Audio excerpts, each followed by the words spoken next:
که در دل اون نسبت به برادر و خواهر مسلمانش کدورت و کینه ناراحتی باشه، اگر تا به صبح سر به سجده باشه، اگر تا به صبح صدها رکعت نفل بخوانه، اگر در رمضان روزانه یک بار قرآن رو ختم بکنه، اون دل رو الله قبول نمیکنه. و نتیجه این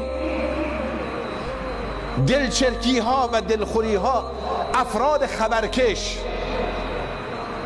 افراد بدبخت هیزم کشی که به تعبیر پیامبر خدا صلی الله علیه و سلم فرمودند، عزیزان حدیث از علما بپرسید، لا یدخل الجنة قطات، لا یدخل الجنة نمام.